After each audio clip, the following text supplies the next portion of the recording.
Алинка, а помнишь, ты обещала мне, что со мной отправишься хоть на край света? Помню. Этот момент настал. Мы на краю света. Подождите. Мы в Галисии. Какое-то время назад люди думали, что Земля плоская. Вот. И в тот же момент они считали, что здесь, в Галисии, край света. Ну, мы уже давно знаем, что Земля круглая. Хотя, с другой стороны, это край Испании. Ладно, на, держи. Орел. Решка.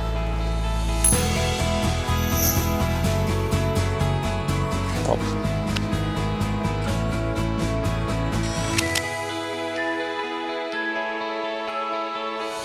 Знаешь что? Не хочу я с тобой на край света. До свидания. Я сегодня все бонусы собрал. Ап.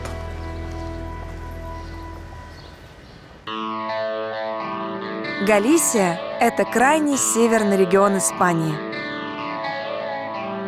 Который приютился на берегу Атлантического океана.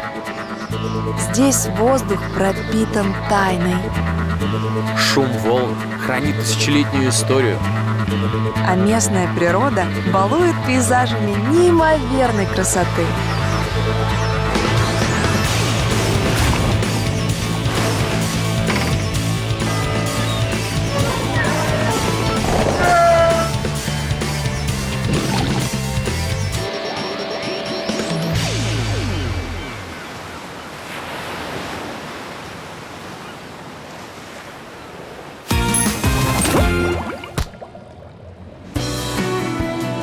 На первый взгляд, Галисия ничем не удивляет. Здесь также сначала нужно обменять доллары на евро. Это на жилье, на еду, куда-то поехать. Смотрите-ка, еще на шопинг осталось. И добраться до ближайшего города можно тоже традиционно, двумя способами. Такси в мои планы не входит. О! Автобус то, что надо. Экономно, романтично, да еще и в компании. Автобус ходит каждые полчаса. То, что нужно. Thank you. Чтобы не захлебнуться этими серыми красками, я решил ухватиться обеими руками за оранжевую соломинку. Вон моя оранжевая соломинка. На эти 2 дня я арендовал лучшую тачку, которую только мог предложить мне местный рентал. Кроссовер Audi Q2. Итак, разгон до 100, знаете, умеренный. Максимальная скорость сдержанная.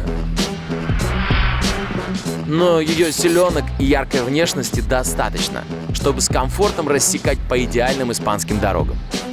Уж поверьте опытному ведущему. Опа! Сколько я наездил, сколько переездил, сколько я бензина заправлял!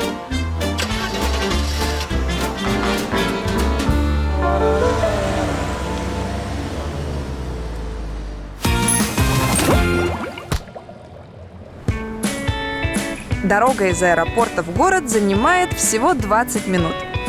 Я как раз успею вам рассказать, что же из себя представляет этот регион.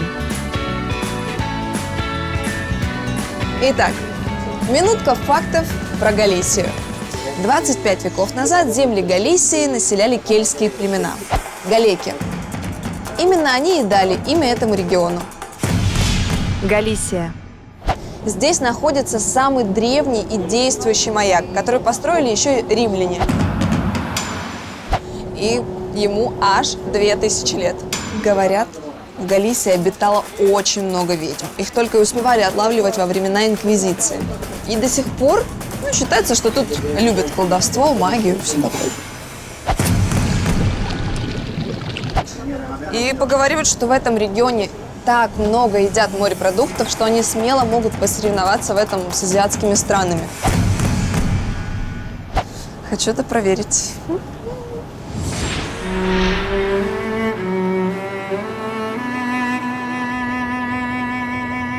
Галисию называют самым зеленым регионом Испании. И с этим нельзя не согласиться. Действительно, столько деревьев, холмики зелененькие. Больше похоже на какую-то летнюю Скандинавию, чем на Испанию. А все потому, что здесь нет привычной испанской жары, которая выжигает все подряд. Вместо этого влажный прохладный климат, который подарил региону Атлантический океан. Природа Галисии настолько живописная, что можно вот так просто кататься по региону и наслаждаться красотами вокруг. Чем я и собираюсь заняться следующие 2 дня.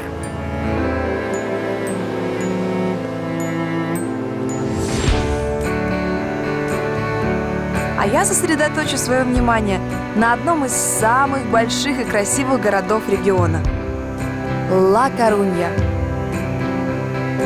Город появился и продолжает жить за счет огромного порта. Испокон веков отсюда в Атлантику отправлялись крупнейшие торговые судна. А по возвращению они не только приносили городу деньги, но и элементы других культур. Поэтому, попав в Ла-Корунью, сперва и не скажешь, в каком именно европейском городе оказался. Я нахожусь на главной площади города Ла-Корунья – площадь Марии Пита. Пожалуй, это самое испанское место города, потому что фишка Ла-Коруньи в том, что, приезжая сюда, вы попадаете одновременно в несколько стран. Сейчас покажу.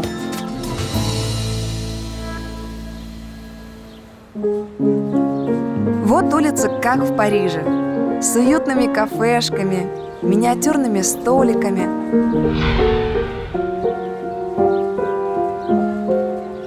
А кругом то и дело пахнет свежеиспеченными круассанами.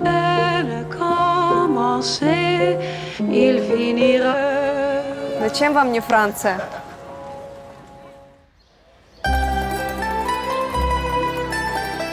А вот, например, улица Рима со светлыми домами, длинными узкими балконами. А за каждым поворотом вас точно будет ждать какой-нибудь собор.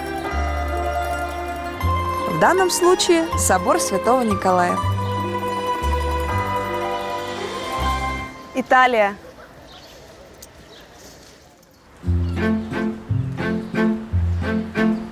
А вот набережная, ну точно как в Копенгагене. Просторная, современная, с арт-фонарями. И обязательно большим количеством катеров и яхт. Согласитесь, вылитая Дания. Но что точно выделяет Ла-Корунью среди всех городов, так это городская набережная. Даже не знаю, где она заканчивается. Но точно знаю, что эта набережная самая длинная в Европе. Ее протяженность 13 километров.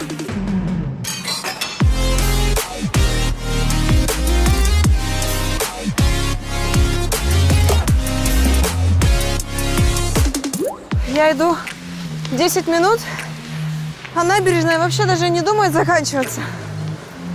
Стало жарко.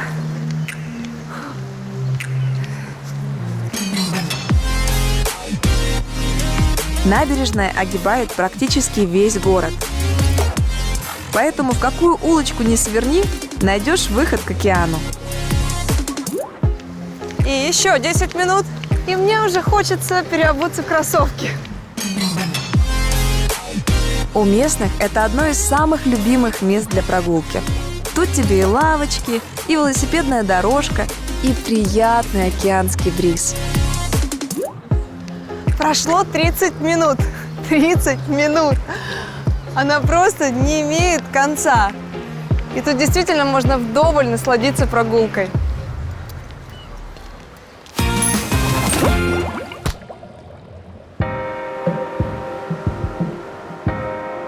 Если спуститься с набережной, можно попасть на городской пляж. Он занимает целых 2 километра береговой линии. Это белый песок и шумные волны Атлантического океана. А самое главное, все это великолепие – достояние города. А значит, и местный, и любой турист может прийти и бесплатно отдохнуть.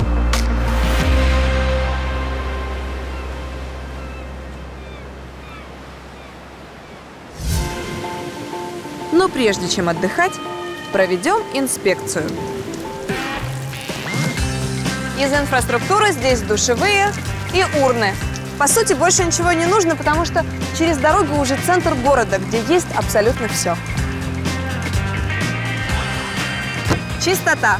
Урны каждые 20 метров. Красота. Тут или люди очень культурные, ну, или океан за всеми убирает.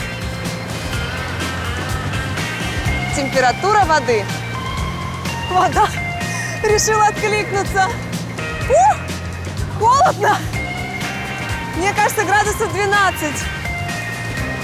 Ой-ой-ой-ой-ой-ой-ой. Ну, а теперь песок. Пожалуй, он самый стабильный на этом пляже. Только песок может выдержать такие вот волны. Он достаточно крупный и жесткий. Мы решили добавить еще один пункт. Настроение стихии. Нет, ну что с настроением, я не понимаю. Зачем истерить? Я тоже могу истерику устроить. И что? Вот я посмотрю на тебя, когда вот никто на пляж не придет. Ну, конечно. Куда тут купаться, когда такие волны? В общем, за свое плохое поведение городской пляж в Ла-Корунье получает 3.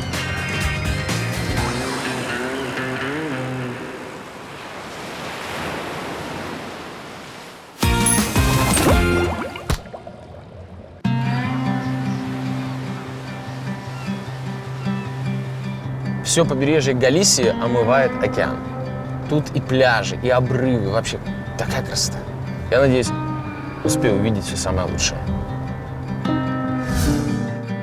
И сейчас я отправлюсь на один из самых интересных и загадочных мысов Европы. Мыс Финистерре. Это настолько знаковое место, что туда отправляются все туристы. Как богатые, так и бедные. Раньше я стеснялась, а теперь прекрасный способ добирания в любую точку. Ну, по крайней мере, мне всегда везло. Ну, пожалуйста, ну мне тут рядышком. О, девушка, класс. Конечно, можно было добраться и на автобусе, но это будет в 2 раза дольше. А так, час в пути, и я на месте.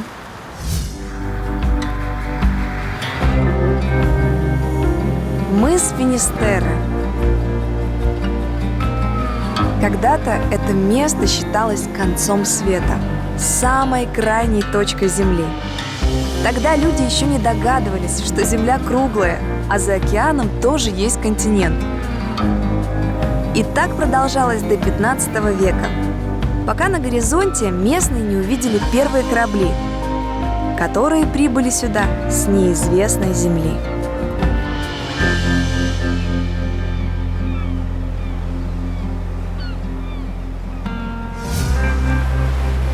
Но, к сожалению, часть судов так и не смогла достичь берега. А все почему? Потому что здесь очень коварное дно. Большое количество подводных скал. Об которой за последние 300 лет разбилось более 1000 кораблей. Это только за последние 300 лет. Что было до, никто не знает, и подсчет этому вести практически невозможно. Все затонувшие суда до сих пор хранятся на дне местных вод. И поэтому это место называется кладбище кораблей. И я здесь буду дайвить. Здесь.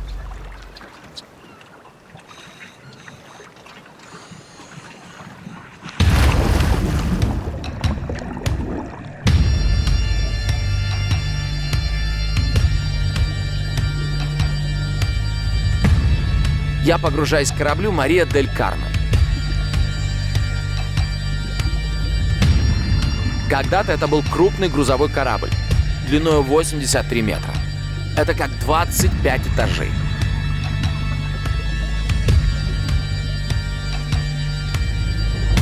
Судно прослужило Испании 18 лет, транспортируя груз по всей Атлантике. и нашло свою гибель у берегов Галисии.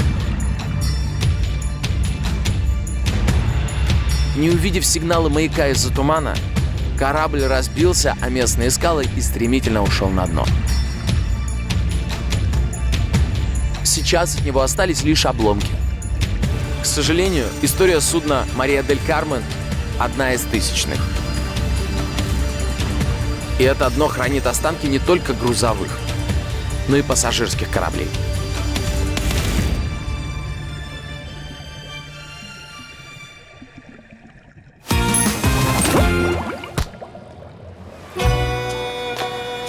Кроме затонувших кораблей у берега, мыс Финистерра известен и по другой причине. Считается, что это финальная точка пути Святого Якова. Поэтому ежегодно сюда сходятся просто сотни паломников. Путь Святого Якова – это самый известный маршрут в Европе. Паломники со всего Старого Света сначала идут пешком до города Камино де Сантьяго. Именно здесь находится могила апостола. Раньше этим путем шли те, кто замаливал свои грехи. А сейчас идут для того, чтобы проверить свои силы, выносливость и найти ответы на нужные вопросы.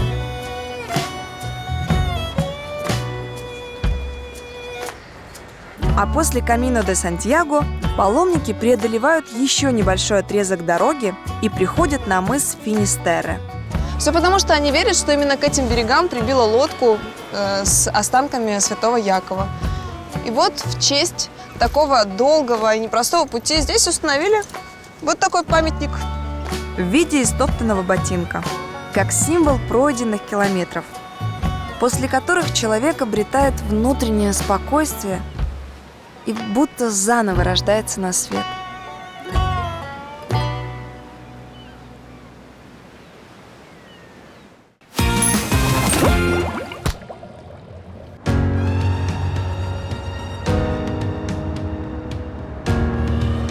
Галисия – это не про отполированные сетевые отели. Богачи приезжают сюда, арендуют себе виллы либо особняки. Ну а я пошел еще дальше.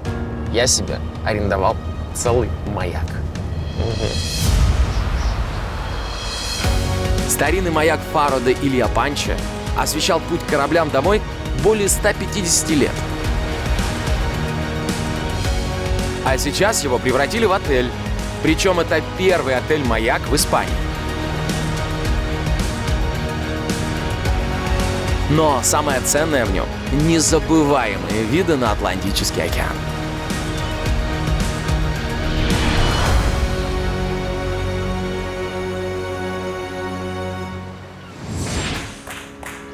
А я тем временем вернулась в Ла-Корунью. И сейчас докажу, что увидеть красоты можно и здесь, не арендуя целый маяк. Я очень опаздываю. Очень. Навстречу с закатом. Лучшее место для этого – башня Геркулеса. Но тут меня ждало разочарование. Are you close? Did you buy the ticket? I can buy here. Оказалось, на башню пускают только до без 15:07. Ну а я пришла чуть позже, поэтому меня не пустили. Так бывает. Ну, мне ничего не мешает насладиться им где-нибудь здесь. А ведь место для наблюдения за закатом по-настоящему особенное. Башня Геркулеса – это древнейший маяк в мире. Ему более 2000 лет. По легенде, на этих землях Геркулес выполнял свой 10-й подвиг, сражаясь с могучим великаном Герионом. И в честь выигранной битвы он воздвиг башню. С тех пор она и носит имя своего создателя. А маяк на башне, несмотря на свой возраст, до сих пор работает, зазывая светом прибывающие к берегу корабли.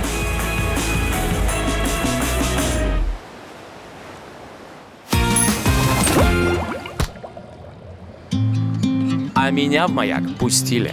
Да потому что он мой. Ну, по крайней мере, на сутки. Как пахнет сразу.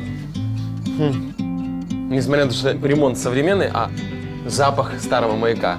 Стены пропитаны им. Как отель его открыли буквально год назад. Поэтому здесь все новое.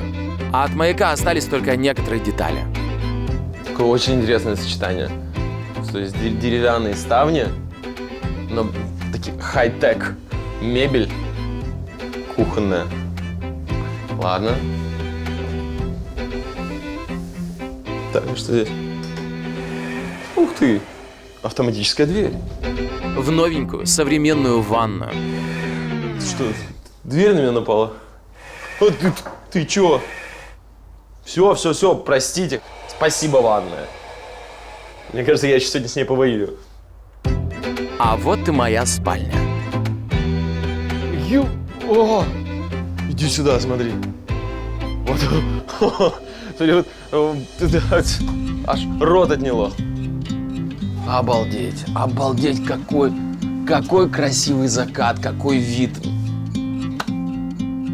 Причем интересно, что вот плазма, а вот окно. И что бы ни показывала плазма, в окне все равно интереснее. Просто зацелую этот вид. Это так романтично, это так красиво. Меня просто переполняют приятные такие вот, настолько приятные, теплые эмоции, чувства.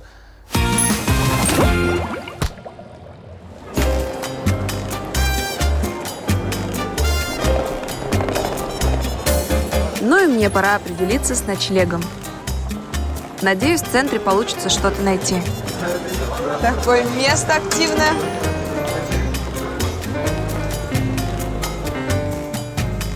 Hola. I need the cheapest room. 22 евро? Прекрасно. Thank you. Ой, здорово. И не пришлось долго искать. Теперь посмотрим, как выглядит бюджетный номер в центре города.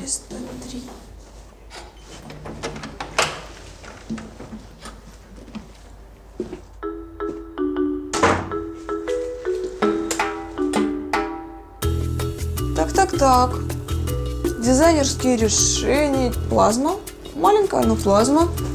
Картины.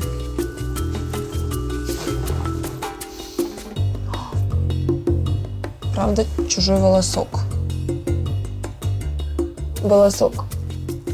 Не мой. Хотя, ребят, 22 евро. В центре города. Если приехать маленькой компанией, получается, с каждого по 7 евро. Да просто отлично. Запомните место. Так, что там в ванной? Так, я вам хочу сказать, что в некоторых отелях намного бывает хуже, а стоит дороже. Фен даже есть. Дышу, я дышу, прости, вырвалась. Сейчас я свой хохолок поддую. Так вот, все чисто, мыльце есть, напор хороший, шампуньки. И это все превращается в другую передачу. Ну, правда, очень чисто. А для девочки это важно. Да вообще, шиком с лоском. Это, наверное, первый мой хостел, чтобы было все прям лакшери.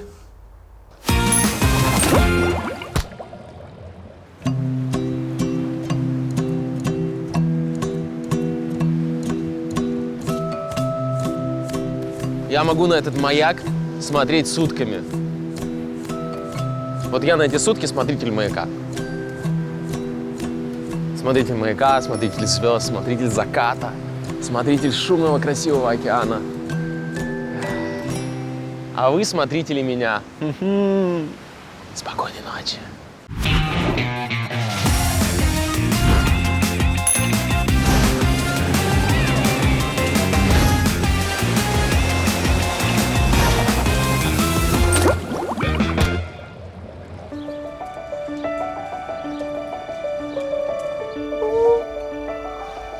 Костик. Это что, king size?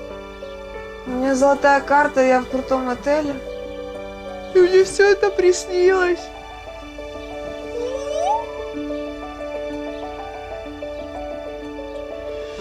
У меня, конечно, king size, но это лакшери хостел.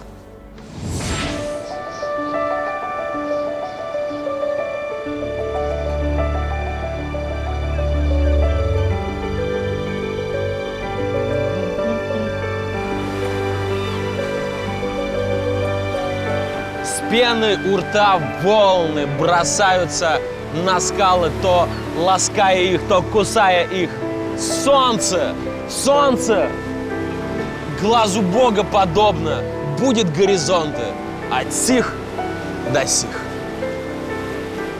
Это меня маяк вдохновил. Доброе утро.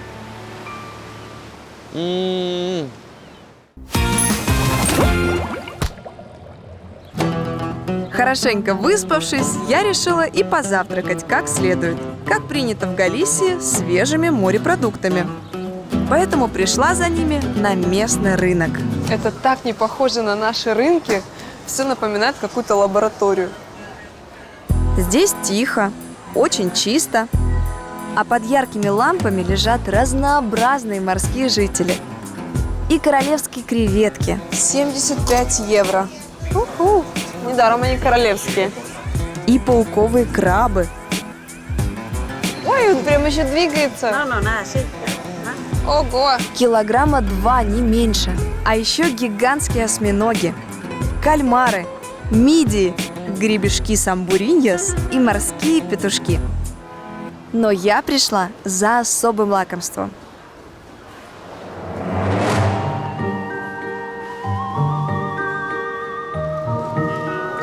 Перед вами самый дорогой в мире морской деликатес – персебес. В народе называют морские уточки. Почему морские уточки, мне, если честно, непонятно. Потому что у меня ассоциация больше с какими-то драконьими пальцами. Но название такое получили из-за верхней части, потому что напоминает людям утиный клюв. Живут эти моллюски колониями, крепко прикрепившись ножкой к скалам. Они считаются наичистейшим морепродуктом. А все потому, что постоянно промываются волнами, которые разбиваются о скалы. А самым дорогим моллюском считаются из-за трудности добычи. Персебес собирают только вручную, выискивая его среди скользких скал, в холодных водах океана и рискуя собственной жизнью. Ну что ж, попробуем. 200 грамм, 8 евро, варить 3 минуты. И прямо здесь, на самом рынке, на 3-м этаже, вы можете приготовить любой деликатес, купленный на прилавке. Hola! Can you cook preparato? Yes? Морская уточка. How much? 5 euros. 5 euros. Oh, great. Okay. I wait. Thank you.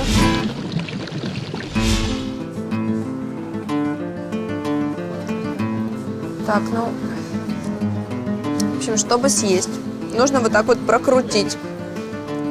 И внутри вот это вот мяско съедается.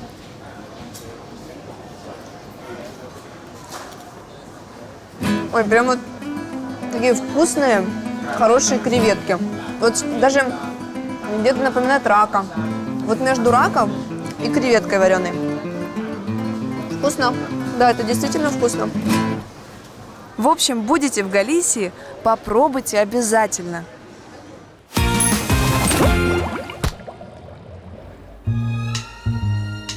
Пока Алина ищет деликатесы на рынке, я приехал в лучший ресторан Галисии. Арборе де Вейра, который отмечен звездой Мишлен. А все для того, чтобы отведать лучшие морские блюда и насладиться панорамным видом на город.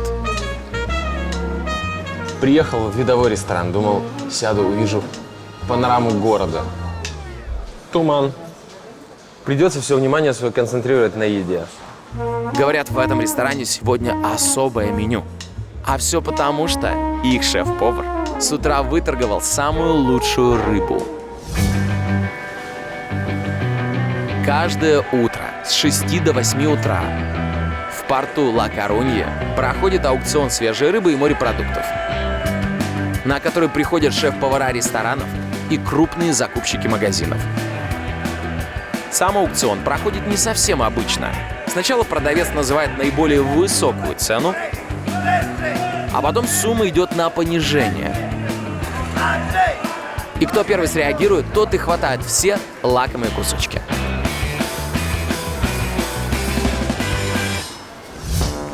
Так, сегодня шеф-повар этого ресторана забрал лучшего лосося и приготовил для меня из него блюдо с яичным желтком и сорбетом из лайма. Лосось свежий.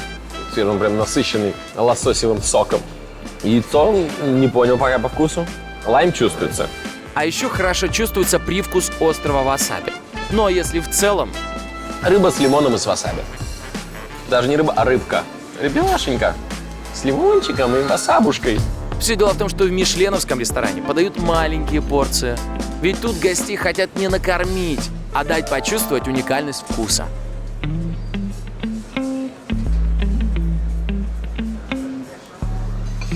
Рыба, смотри, какой туман. На второе мне вынесли крем-суп из морепродуктов.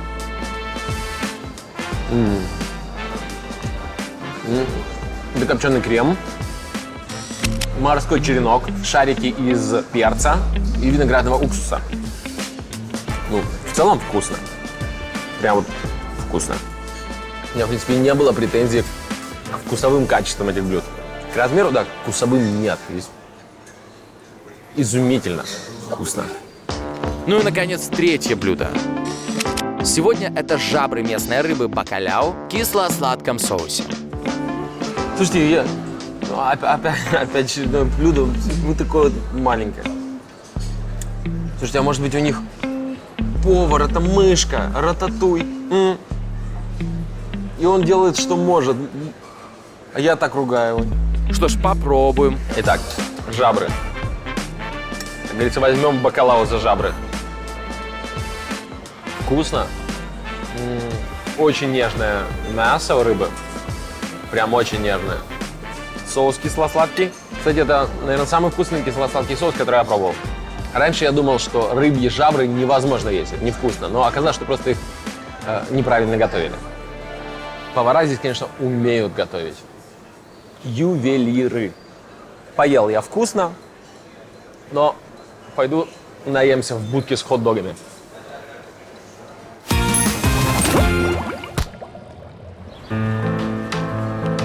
Ну, город я уже весь посмотрела, а время и деньги у меня остались. Так что посмотрим, что же посоветует мне путеводитель. Какая красота. Тут несколько пляжей. Очень красиво. Ой, водопад или что это такое? Ладно, показываю. Поехали лучше своими глазами посмотрим. Правда, очень красиво. Поверь мне, поверь. Я решила отправиться на острова Сиес. Чтобы туда добраться, нужно сначала ехать поездом, а потом на пароме. Каждый день на острова может попасть ограниченное количество туристов – 2200 человек. Это чтобы не сильно тревожить местную флору и фауну.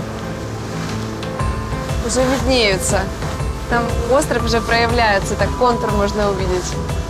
Если это прям вот такая картинка, которую я видела, ребята, это будет прям вот настоящий морской сезон.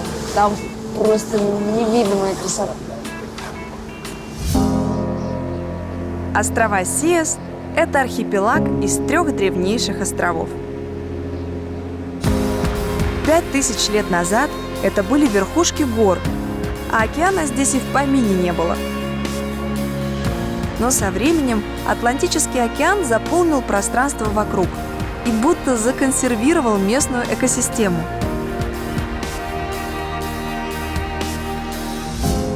Острова Сиес называют райскими островами.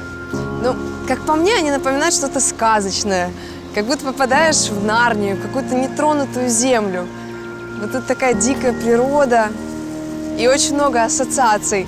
Не знаю, с хоббитами, с какими-то сказочными животными. Просто посмотрите на это.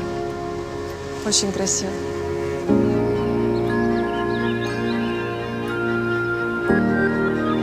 Чтобы сохранить нетронутый оазис, здесь запрещено пользоваться любым транспортом, разводить костры, оставлять мусор. А гулять можно только по выделенным тропинкам. Одна из них серпантином извивается к самой высокой точке архипелага – горе с маяком.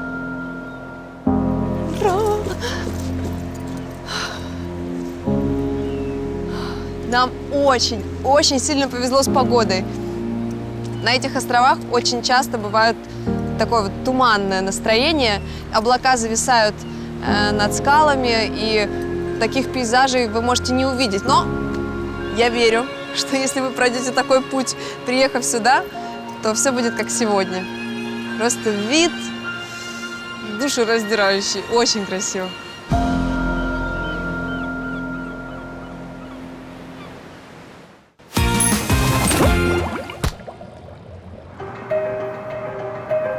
А я приехал к еще одной удивительной природной достопримечательности Галисии – на пляж Кафедральных соборов. Это необычайной красоты пляж на берегу Атлантического океана, длиной 300 метров. Он отделен от суши скалистой стеной. А свое название пляж Кафедральных соборов получил из-за гигантских валунов, вот таких причудливых горных образований, которые напоминают арки готических соборов. Thank you. Но чтобы попасть на пляж, нужно заранее зарегистрироваться. Много людей так? Дело в том, что ежедневно сюда хотят прорваться толпы туристов, но опускают не больше 4000 человек. И это еще не все. На пляже Кафедральных соборов ограничения есть не только по количеству людей, но и по времени посещения. Потому что здесь приливы и отливы. И буквально час назад здесь было много-много воды. И через пару часов снова будет много-много воды. Поэтому нужно успеть все осмотреть, пока не затопило. По сути, этот пляж существует только во время отливов. И когда вода уходит, есть уникальная возможность походить по настоящему дну океана. Полюбоваться его гротами и пещерами. И рассмотреть каждого подводного жителя. Посмотрите, вообще все эти ребята ракушные живут на дне океана. Можно сказать, что сейчас они вышли подышать свежим воздухом на несколько часов. Ну, против своего желания. Их выгнали. Выгнали на свежий воздух, как нас в детстве мама погоняла на улицу, чтобы долго за компьютером не сидели. Ну и мне пора уходить. Через час вода вернется обратно и заполнит все пространство. Но прежде чем уйти, постараюсь оценить этот пляж. Вот мы всегда пытаемся анализировать пляжи по критериям. Инфраструктура, прозрачность воды, контингент. Но есть пляжи, которые не подходят ни под какие критерии. Они выбиваются за их рамки, и от этого они не менее прекрасны. Вот, допустим, вот какую оценку поставить этому пляжу? Вот относительно тех, что мы видели. Относительно них непонятно, но безотносительно 5, 10, 15, 1000, 1200. 5 с плюсом, на самом деле.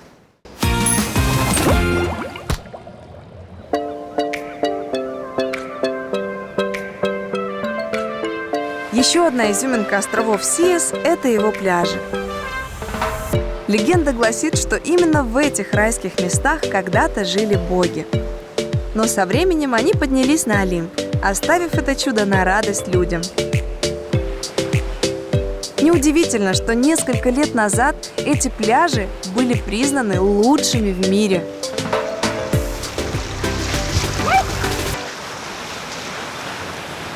Грациозно не получилось выйти из воды. Ау, палец ударил. Ну вот такой вот дикий пляж. Тут можно и удариться, и туалет не найти, если нужно. Да и кафешек тут никаких нет. Но я понимаю, почему 10 лет назад этот пляж вошел в один из лучших в мире. Вы просто посмотрите по сторонам. Это же волшебная красота. Дикая природа. А песок? Он просто как просеянная мука, ну очень мягкий. Это действительно лучший пляж, на котором я была, но, конечно, есть маленькое но. Вода просто леденющая, у меня прям сводило ноги от холода. Океан, в принципе, он всегда прохладный, и сейчас конец сезона, поэтому вода стала холоднее. Но когда ты видишь такую красоту, то, поверьте, искупаешься в ледяной воде.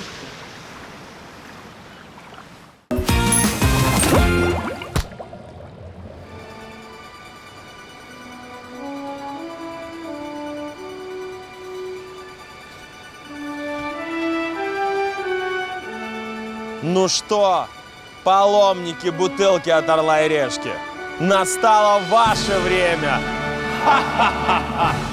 О, смешно просто очень. Бутылка. 100 баксов. Сворачиваем, прячем, крышку и закрываем. Итак, вот здесь, за плющом. Дима, здесь какая-то кнопочка. Это душ. Ну, друзья, на самом деле оно и к лучшему. Вы найдете бутылку и сразу сможете отмыть деньги. Ну, давай, прекращайся. Сейчас, одну секундочку. В поисках бутылки отправляйтесь на край Испании, в регион Галисия, а если точнее, в город Ла-Коруньо. А если еще точнее, в левую часть парка скульптур. Справа от аллеи Дос Менирос в кустах и лежит приятный бонус от Орла и Решки. Вот здесь, в плюще, оп. И ждет вас ваша бутылка.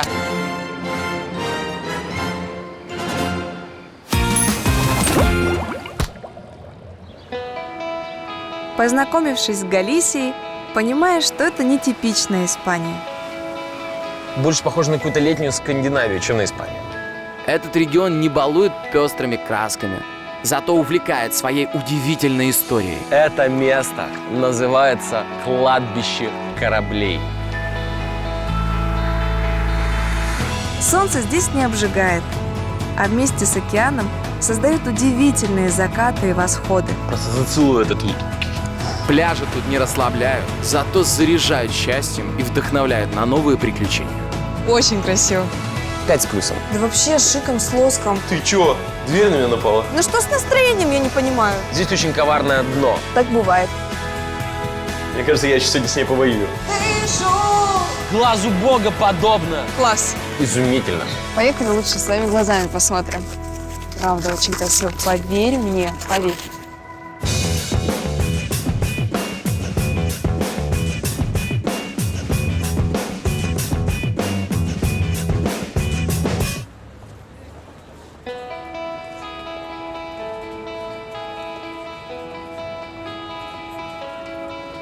Смотри, какие здоровые часы. Прикинь, какая там гигантская кукушка живет. Коля, привет. Привет. Как твой уикенд? Ой, слушай, интересно, но меня вот кидало из крайности в крайность. Я была на берегу смерти, потом ездила на райские острова. Оказывается, здесь когда-то жило очень много ведьм. И во времена Инквизиции столько сожгли женщин. А город, сам город, посмотри. Я одновременно побыла сразу в нескольких странах. И во Франции, и в Шотландии. Тут вообще тут так колоритно, необычно. И, ну, правда, у океана, знаешь, настроения не было. Я так не смогла покупаться. Прихожу, там волны, все вот эти вот посмывала. И полотенечки, и люди все поубегали. Я покупаться не смогла. Хотя у меня купальник с собой был хороший, вот тот, который я заказывала. Помнишь, я тебе рассказывала? Ну, нет, потом все-таки удалось покупаться. Я на тех островах райских, что первый раз говорил, вот там был замечательный пляж. Он вошел в 10 лучших пляжей мира, представляешь? Ну, а как твои выходные в Галисии? Твои выходные как? Слушай, мои выходные прошли по-мужски. Коротко и лаконично. Пока, друзья. По-мужски? Подожди. Пока, ребят. Как это по-мужски? Подожди. Расскажи.